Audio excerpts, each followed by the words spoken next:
Welcome to another Reuters Institute for the Study of Journalism seminar. I'm really excited to have Dr. Shakira Hussein here with us today from the University of Melbourne. Shakira is the author of the book From Victims to Suspects, which she's parading for you right now. And I just thought I'd start by explaining to you how Shakira and I first met, in fact, because we are both Australian. Although Shakira comes from a Pakistani descent, we found each other via a journalist friend in Australia when I was a journalism academic in Canberra. And I haven't told you who I am. That would be useful information for all of you in the room and also people who are following on the stream. My name's Julie Posetti, and I'm a senior research fellow here at Oxford with the Reuters Institute. And so now I shall begin telling you how Shakira and I met. I was researching at the time the media representation of Muslim women post-September 11 in an Australian context. As part of a national research project that was designed to try to establish what the problem was with journalistic coverage of multicultural communities in an Australian environment that had been very much polarised around the issue of race and what we refer to as dog whistle politics, demonisation of refugees and asylum seekers, an issue that was prevalent from about 2001. So this period that I'm discussing is around 2006, 2007, while I was working on this Journalism in Multicultural Australia project. And I was tasked with looking at the way in which news organisations within Australia were reporting on Islam from the perspective of Muslim women's lived experience. And I'd made this determination based on the fact that we spend a lot of time as journalists, and I was previously a journalist with the Australian Broadcasting Corporation before becoming an academic. We spend a lot of time kind of talking about Muslims and about terrorism in the context of Islam without speaking with Muslims, particularly Muslim women. And what the research was revealing at the time is that Muslim women were both the most easily identifiable targets in a diverse community where there was sort of incendiary politics connected to Islam, because partly of their decision to wear the hijab when they chose to do so, or other head covering or headscarves.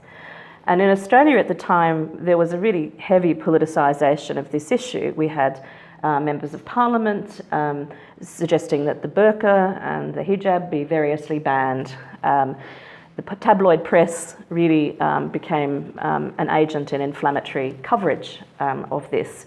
And so a journalist friend introduced me to Shakira, importantly, because I myself am not a Muslim woman. And I didn't want to perpetuate the practice of, a white woman talks about Muslim women's lived experience of being harassed on the street because of her visibility. And in parallel, recognising through media analysis that Muslim women were not just visible in the community and therefore increasingly targeted as sort of symbols of Islam and what the West determined was inappropriate conduct and constant association with terrorism. But they were also relatively invisible in the media as people able to speak.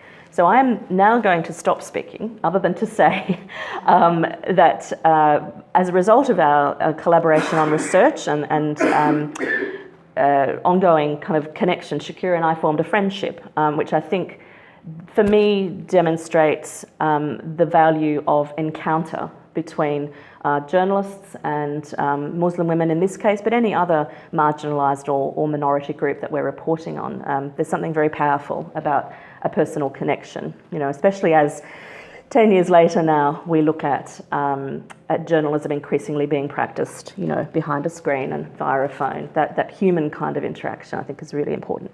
So as I said, I'm going to stop talking and pass over to Shakira to talk to us a little bit about the work behind From Victims to Suspects, which has just been published, I think, here in the UK by Yale Press.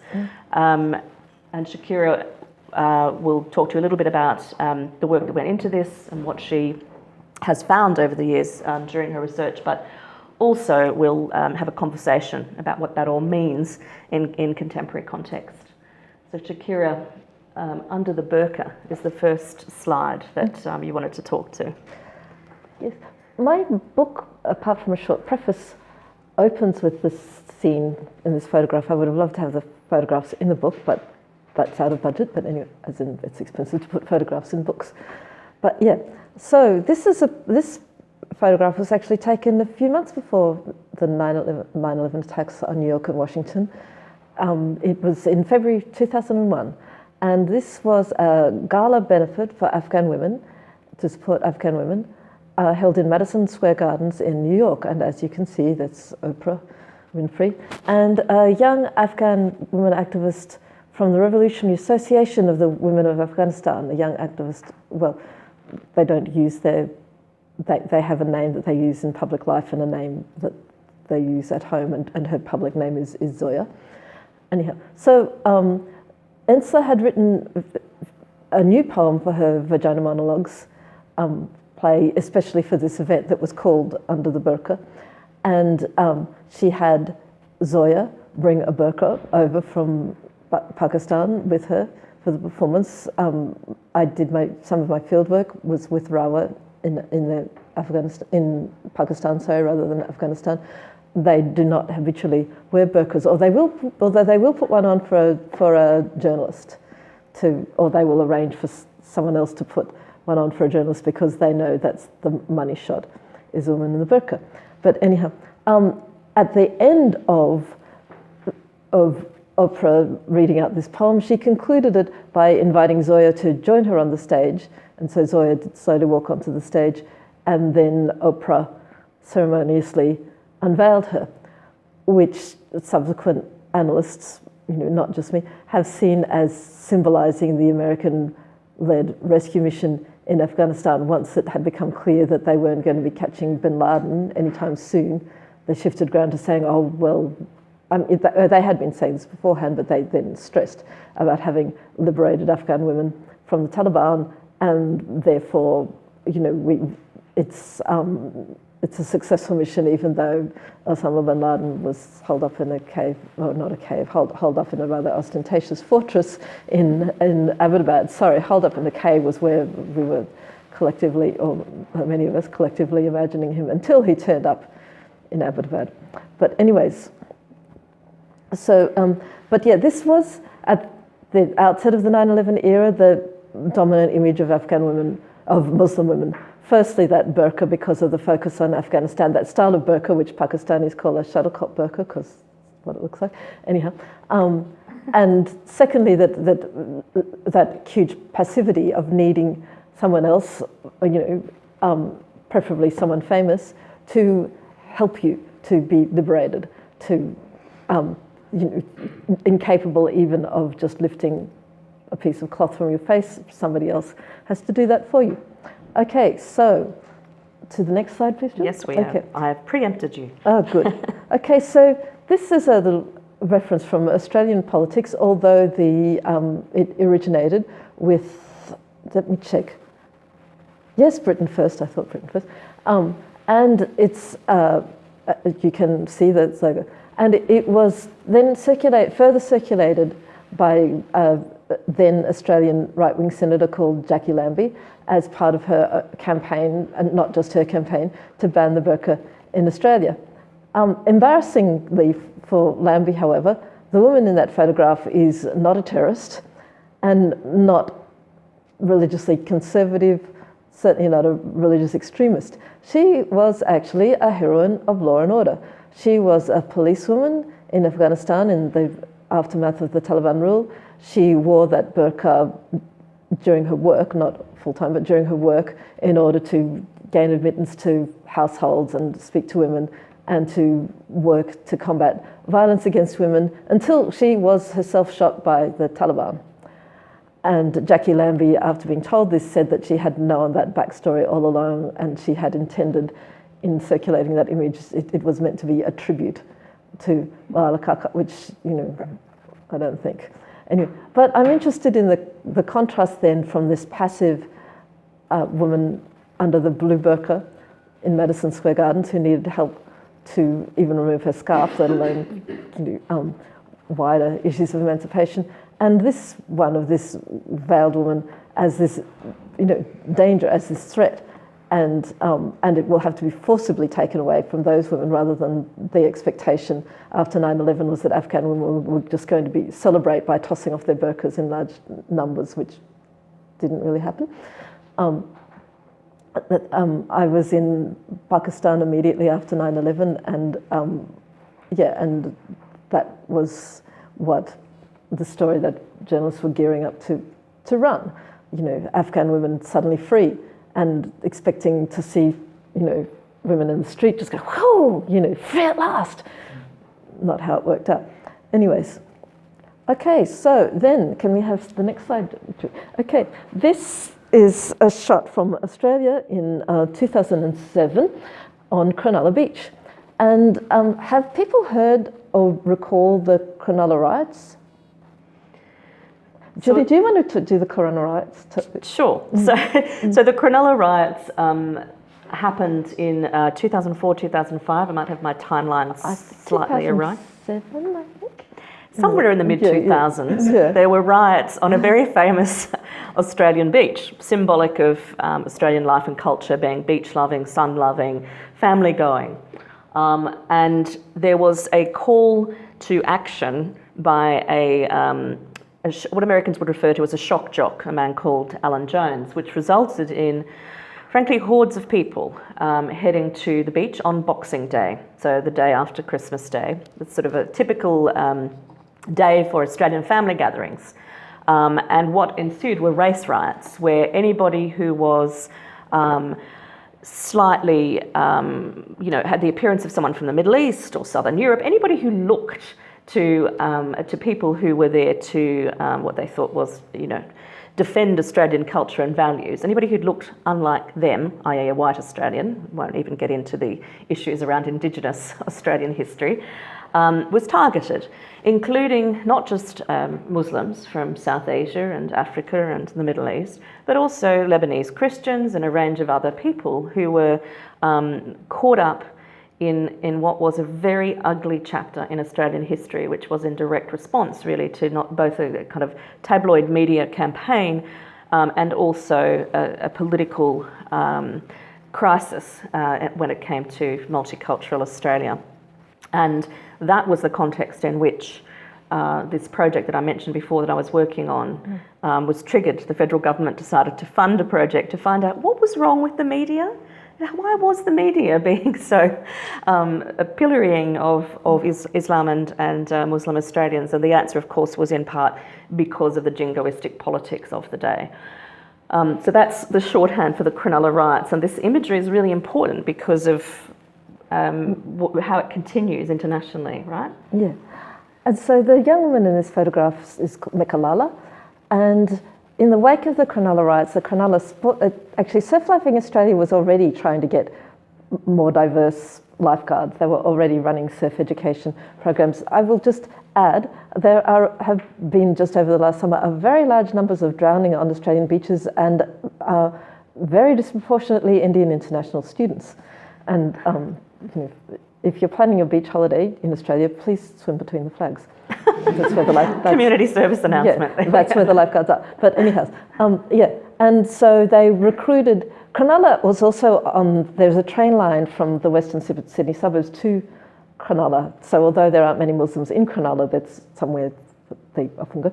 And so, and as part of this Surf That's on the Same Wave program, they asked a local Lebanese or of Lebanese background designer who'd been designing sportswear for Muslim women and girls to provide them with this burkini. That yellow and red is the surf life saving colours and what all the lifeguards wear.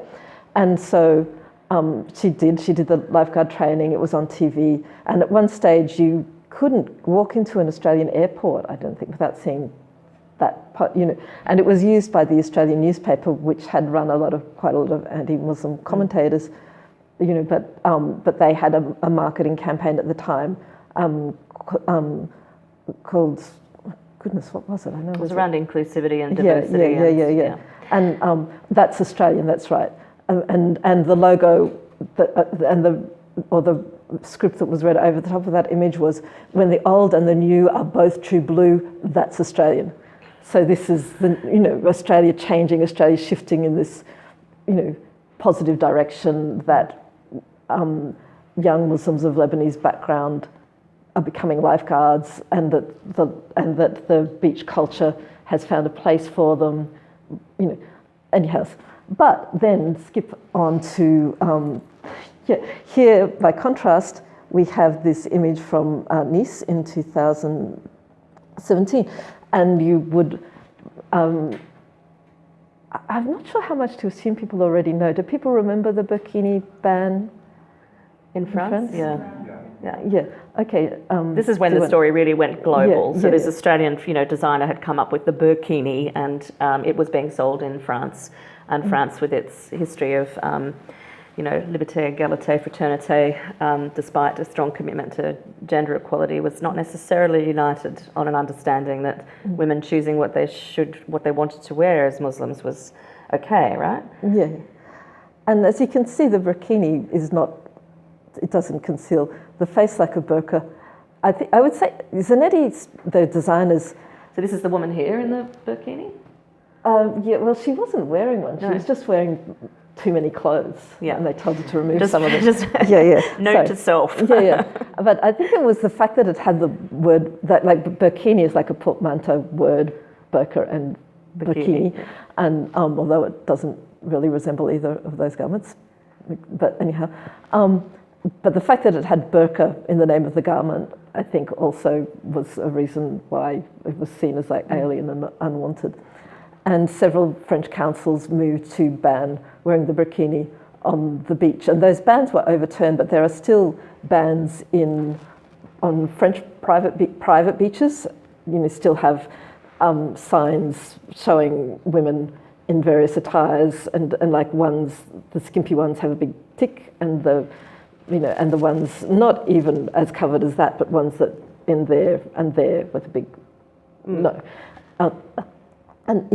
And so I find it interesting the way that Islamophobia manifests globally, but there are always these local quirks, but they also feed into each other, because after these stories about burkinis being banned in France, there was not really a push for, or at all a push for banning burkinis in Australia, because despite the fact that women are bullied for wearing it and all the rest of it.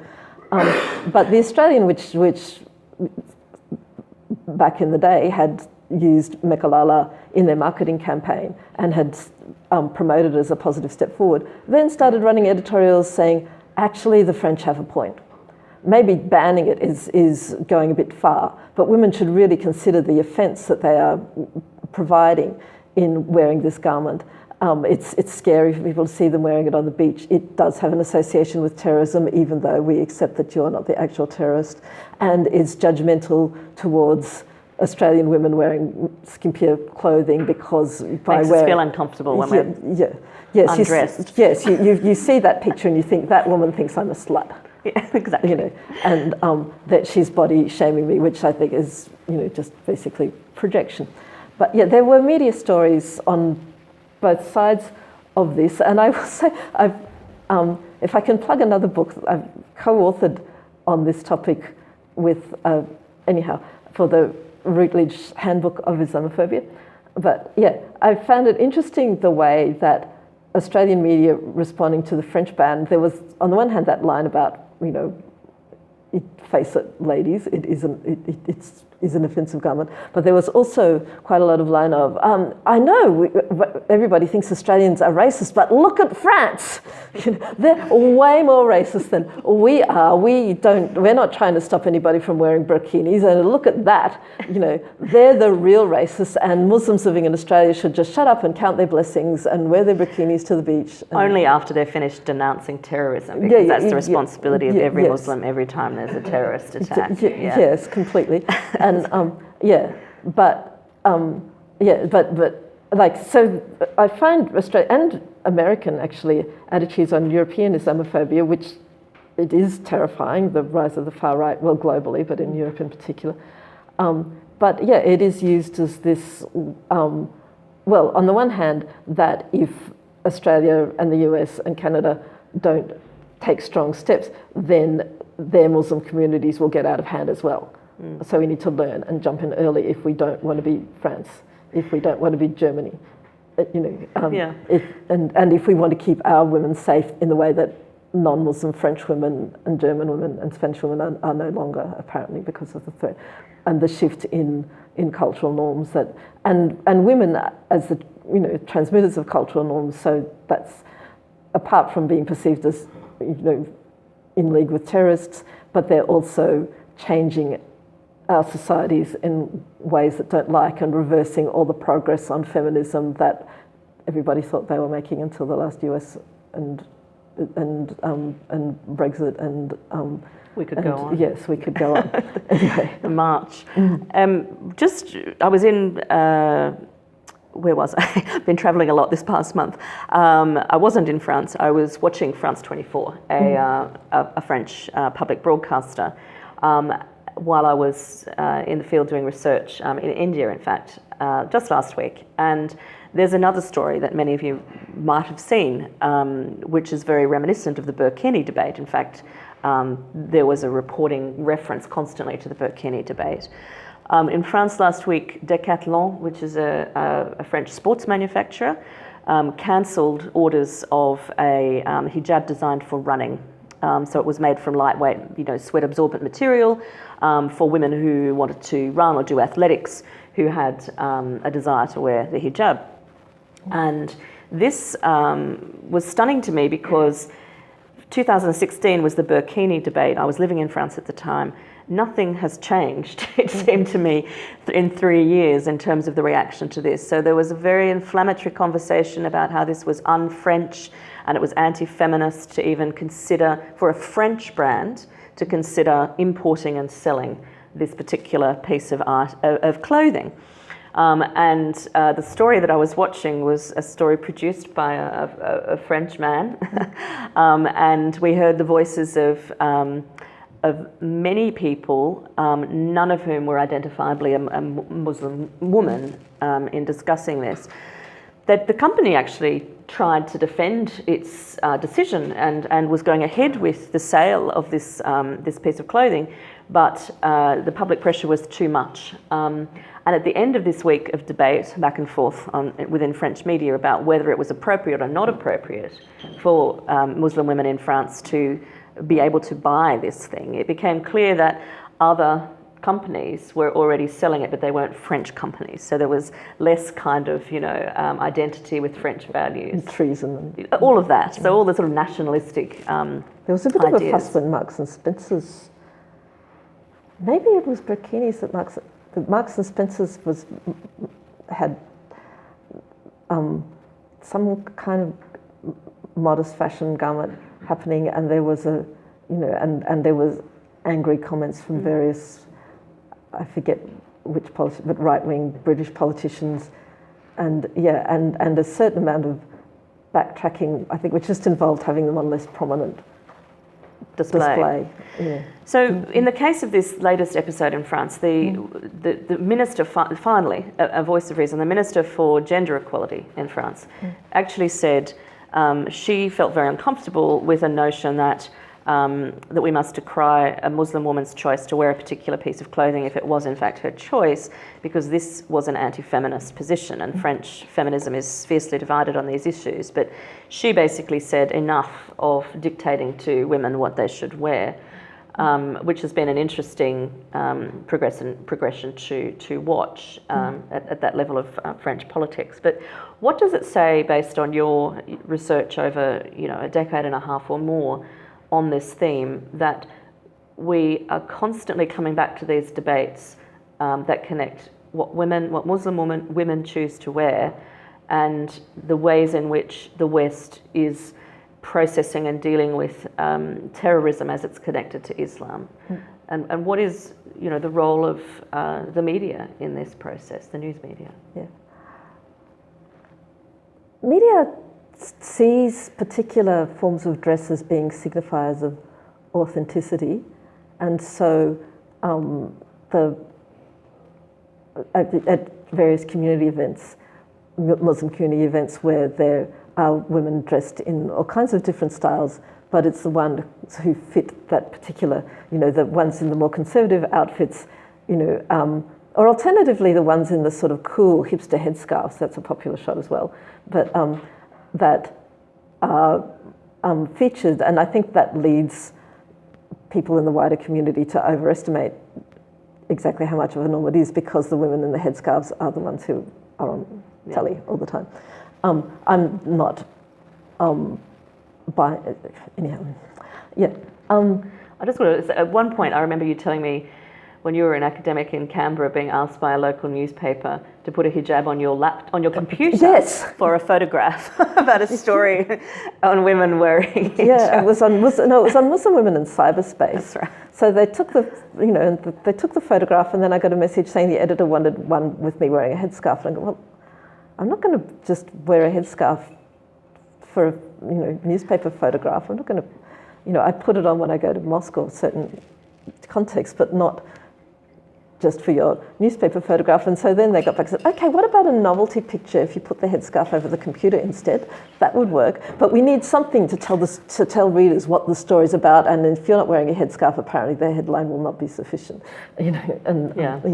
So yes, it's very reductive. And it's also that, like, I know various Muslim female friends say we should just call a moratorium and say we are not going to talk about it anymore, because we're not then asked to talk about other issues as well. We're on the fashion papers, on the pages, but we're certainly not on the financial pages, or not in insignificant numbers. We're not on the international relations pages. That's for the boys. I mean, we are as victims in various conflicts and dictatorship, but not as commentators, not as reporters, and not as subjects of media coverage. That's we're not considered. I mean, and that's a broader pattern of sexism in media to begin with, but it's underlined. This is an intersection, though, isn't it, of gender and religious bigotry and racism, all working to disempower Muslim women to an extent. Yes, for sure. And this is a side note, but I'm always interested, going between Britain and Australia, the different sort of timelines that they're on because of different migration patterns. And so because the largest country of origin for Muslim migrants to Australia is Lebanon, and headscarves were a norm there long before they were a norm in South Asia, which is where the overwhelming majority of Muslims living here come to. And so because of that, I'm going to be a little bit nationalistic and say that the Australian Muslim women were more interesting on the fashion front for a long time than the British Muslim women. And after 9/11, there was a lot of about community, and again after Cronulla, about community harmony, fashion events, and catwalk shows, and young women talking about their dress, not just in terms of modesty and what it meant to them in terms of religiosity, but in terms of style and what in relatively conventional fashion terms. I will say that British Muslim women are now catching up. Good for them.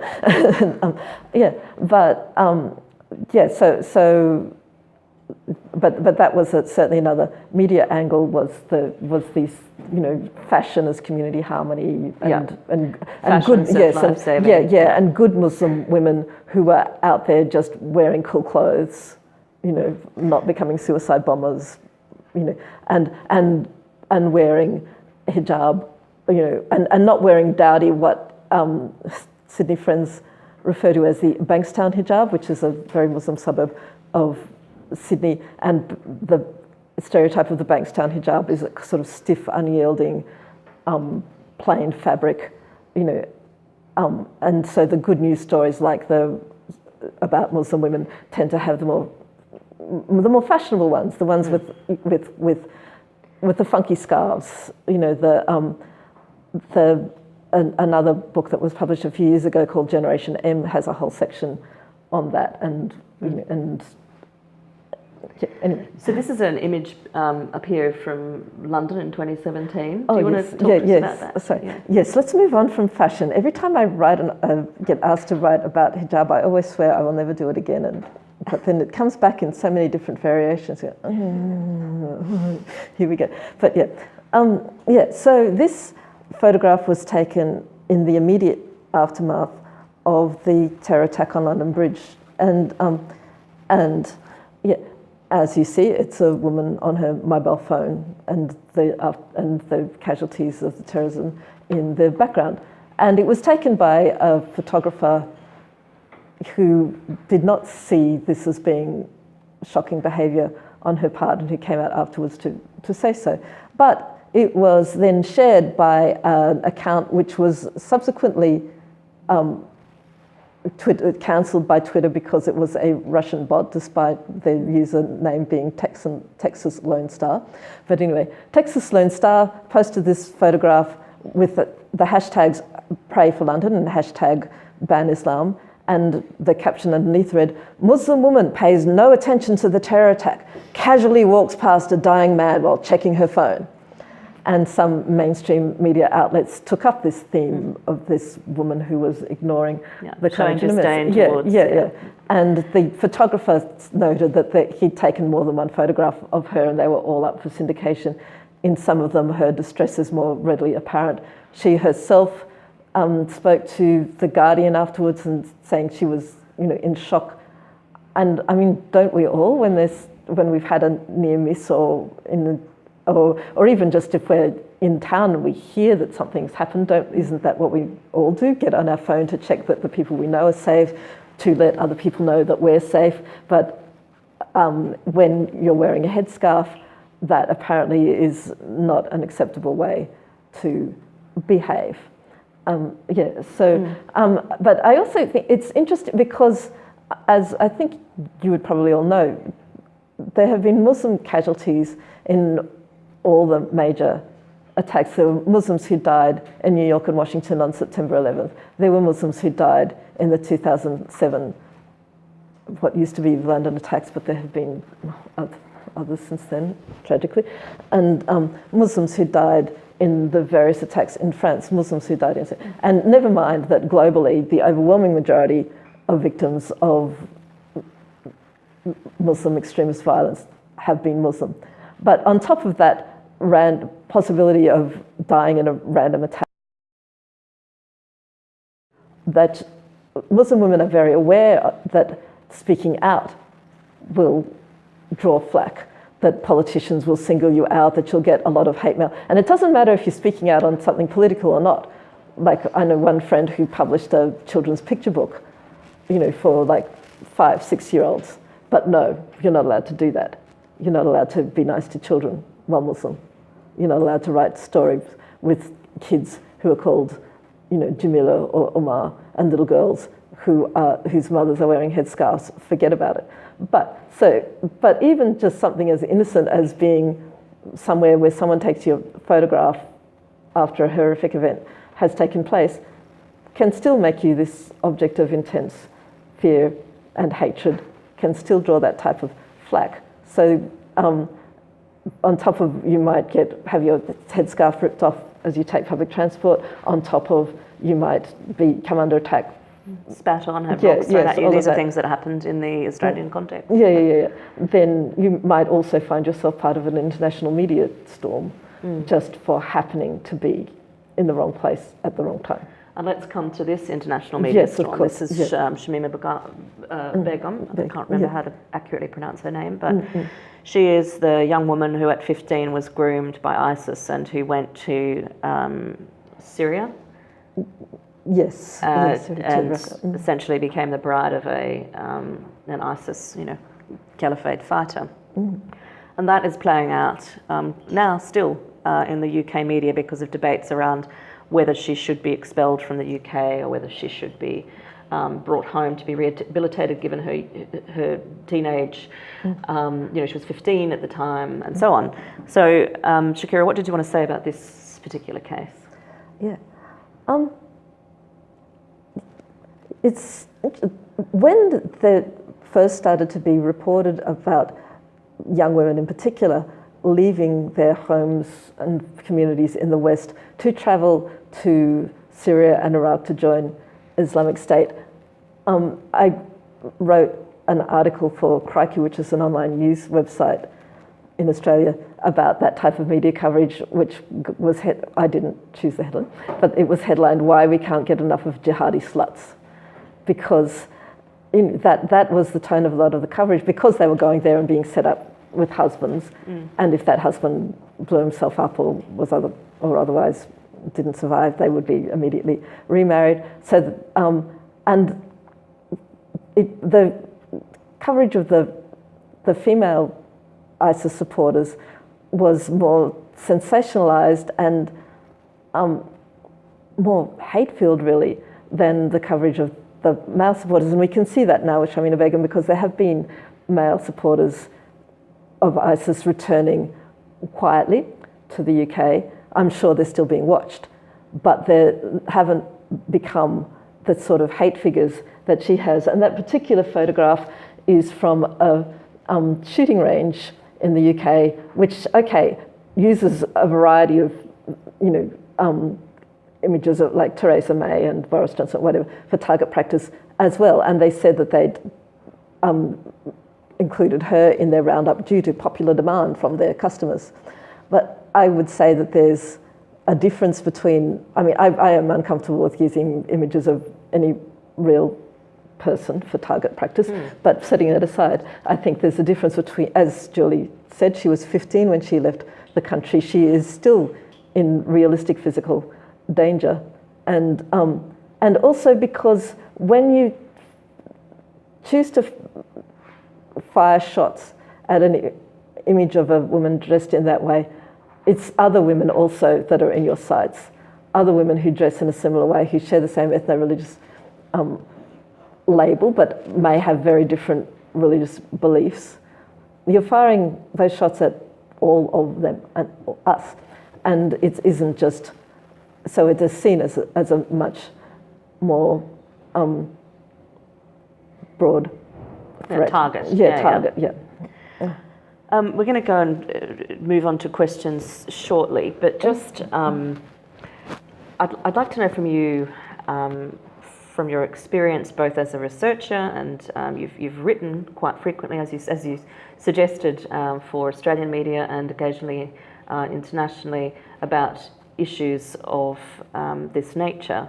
But what have you concluded at this point about the ways in which news organisations, journalists might be able to approach reporting and storytelling on issues that either involve Muslim women or catch them in the net, if you like? What are some ways to consider changing practice to ensure that there's accountability in the reporting, but also respect?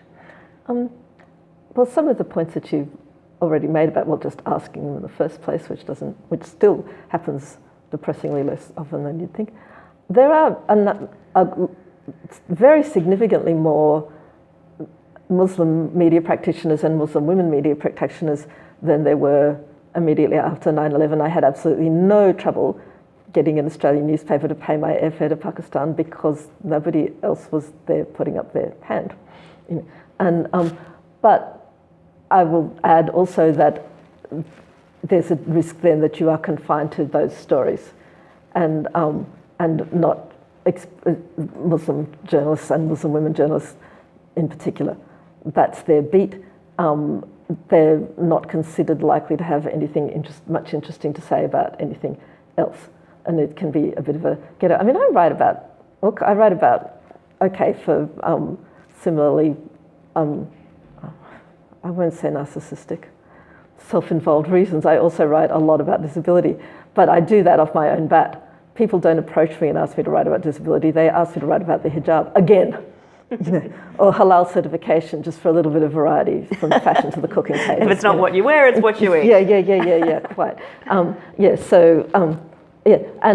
as various women have said, this obsession with hijab just means that talking about the serious stuff just gets left to the men because we're too busy talking about headscarves continually.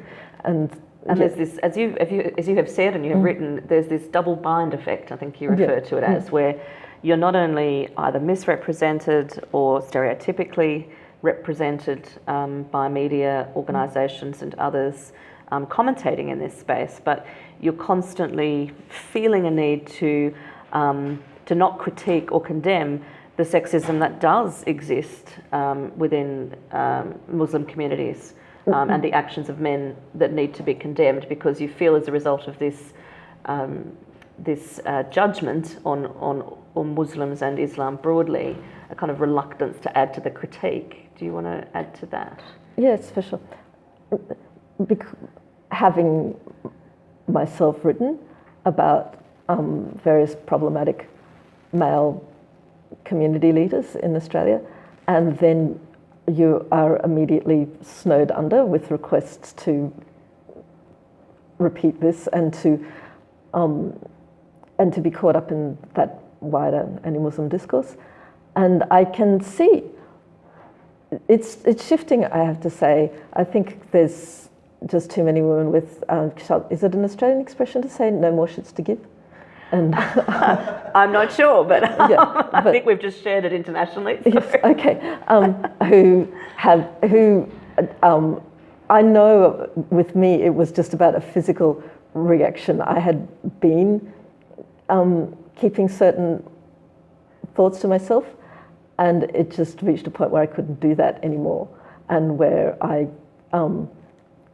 needed to put my concerns, and not just in spaces that were like Muslim only, because they're very limited, and most Muslims get their news from the mainstream media too. They're not reading limited community outlets such as they exist. And I expected that would, I thought I might lose actual friends over that, not because they're conservative or support sexism, but just because, you're, to use a common phrase, hanging the dirty laundry. And I did get some of that, but nearly all of it from men rather than women. And I didn't have any negative responses from anybody whose opinion really mattered to me. I didn't lose friends. And even some of those who were not friends, they got past it. They did get over it. We can be in the same room. We can have conversations. We can work. We can work together, in not as in paid employment, but we can undertake community advocacy together still. So I think it's because the level of crisis is such that we can't afford to not be to just be remaining in these little cul-de-sacs. We have to be out in the world. Which makes it even more important for news organisations and journalists around the world to really bring Muslim women in a more mainstream way to conversations about a whole range of issues. I mean, and feminist media critics have long commented on the importance of expanding the role of women in journalism, both behind the editor's desk and on camera, but also in terms of the sources that they use. Obviously, you're adding an additional layer to this situation when taking into account the need to not just be thinking about gender representation, but that intersection of gender and culture and race and religion. I think we might leave our conversation here and go to audience conversation. And for those people who are watching this online, this is where we're going to leave you. Shakira Hussein, who is visiting from the University of Melbourne, has been with us for this conversation, and From Victims to Suspects is the name of the book, Muslim Women Since 9/11. Thanks very much, Shakira. Thanks, Julie. It's been good.